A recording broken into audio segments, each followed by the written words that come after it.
One of the central pillars of the Cruachan family story is the produce business, or fuel and produce merchant, as it was sometimes known. It was set up by Michael and Maggie Cruachan, and in this chapter we will explore some of the details of the business.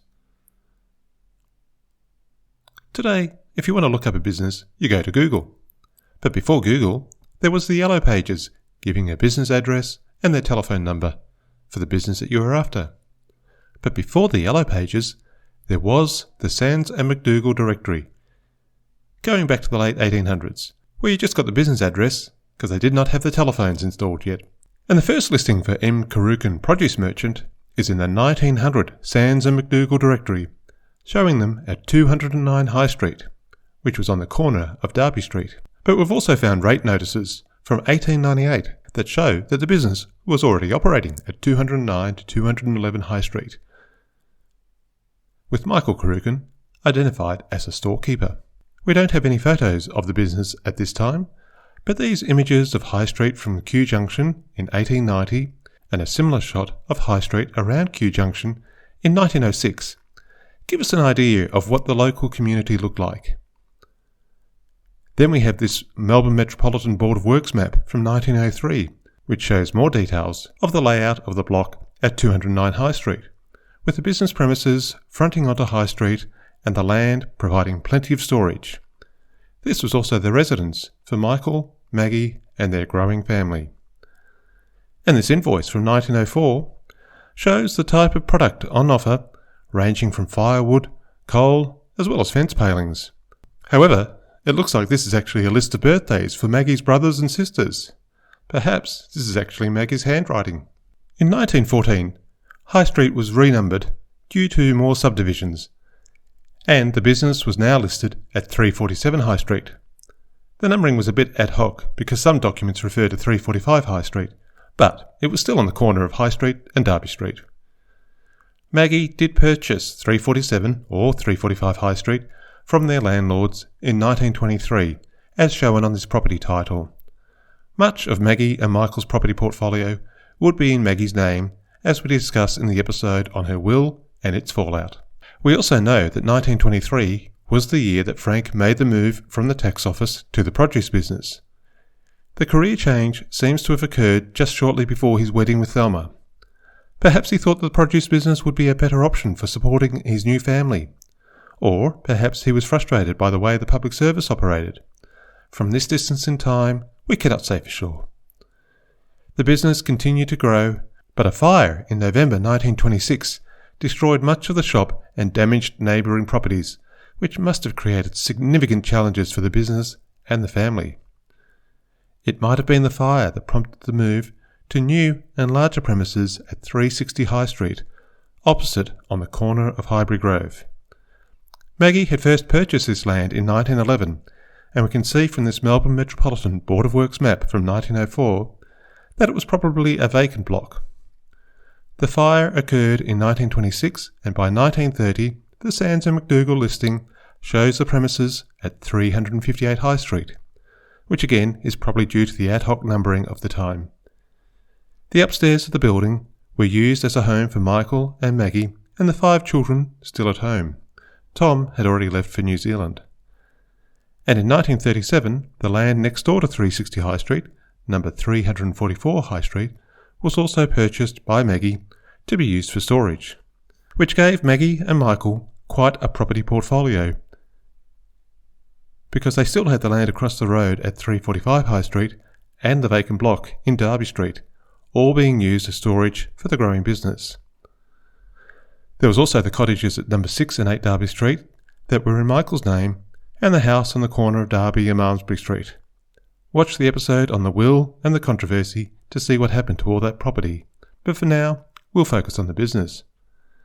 The next development was in 1941, when a formal partnership agreement was signed between Michael, Frank and Leo.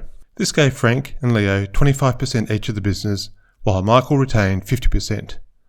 No payment was made for the partnership, but perhaps the many years of effort and low wages to keep the business going through the Depression were considered a fair contribution. Not everyone in the family would agree. In July 2021, Frank's children, Peter, Anne Estelle and her husband John gathered to share stories of their lives. Let's hear them talk about their memories of the produce business.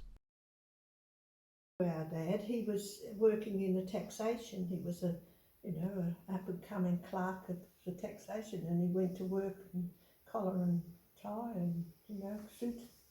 And then all of a sudden, he's got the overalls and the big They always boots. had the tie on. And with all due respect, he loved it. I think he did. Absolutely. Just He relished it. loved being in charge. And he was a good salesperson. So that was at the Oh, yeah. Well, there it is. So what was it called? The It old was on the store in corner Karuka. of Highbury Grove Oh, yes. and High Street, and Yeah. next door was the milk. Was the dairy. That's right. Pickering. Mr. Pickering's Dairy. What was their name? Pickering. Pickering. They had started a small shop on the corner of Derby Street and High Street, and it was more like a pet shop feeding chooks and things. Everybody had a chook or a cow. But then they must have been fairly successful, because then they built across the road quite a substantial building and dwelling, and then they purchased Yes. the other corner, the old block of land there on the corner of Derby, on the other corner of Derby Street. And they had the sand and screenings over there. That's right. There was a lot of So this was your grandparents? My father started when our father came to I live. think our grandparents would have built that because Yes. they all lived in there, the 6 children. So what was it like in the store? Did you guys have to work there as well, or did you Oh, go? yeah. on? Yes, yes. Yeah, we all I did liked the it. wages there on a Friday when I was in secondary school. But that was in the office part. That was in the office part. And it was surrounded by bags of wheat and bran in the yes, And mice running in and out. and straw. We had bales. cats. I don't remember the mice because And But the Tiger tele- used to guard the money in the till. Yeah, that's right. The telephone number was Hawthorn 1239, wasn't it? That's right. 1249. Yeah. 1249. 49 it And was. you had to Our ring up on grandparents the. were always elderly.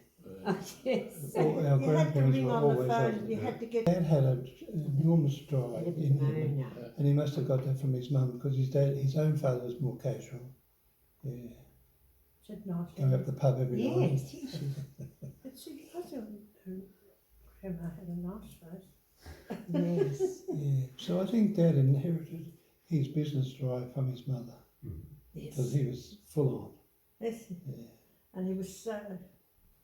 See, he built, at one stage the workforce at the store was 40. Employed 40 men. trucks. See, they had the contract for the building their tram lines. I think it was over in Footscray. So the drays would have gone over there. So a gang of men would have been up there every day. And he got lots of other contracts. He got the contract to supply soil to the Kew Golf Links. That was full on too, that one. He was a businessman. And he got all these schools selling the coke. Yes, that's right. The got hot contracts. water service was Yeah. the coke. Like that. Saviour and Genesano And, and the model dairy and the bakeries. yes. Yeah. So he was a goer. Here is an invoice from the 1950s version of the business, showing the wide range of products on offer, from firewood, briquettes, wheat, straw, or potatoes and onions, peas, and much more. But sadly, the business was coming to an end. The sequence of events is looked at in more detail in the chapter about Maggie's will, but in summary, after Michael and Maggie died, there was an argument about how the family assets should be divided between the 3 sisters and the 2 brothers. Then Leo died while at work in his truck at Alphington Quarries, and the stress may have contributed to Frank's poor health, and he ended up in St Vincent's Hospital for many weeks. In the meantime, the market was changing around them, as Australia modernised after the war. Trucks and cars replaced horses and carts for businesses and personal use, and oil furnaces replaced coal furnaces for heating and for businesses like bakeries. The business closed its doors in May 1958, and the equipment was sold off, And that was the end of M. Kurukins, fuel and produce merchant, after 60 years of operation involving 3 generations of Kurukins. If you want to know what happened to the land used by the business, you'll need to watch the chapter on the will and the court case.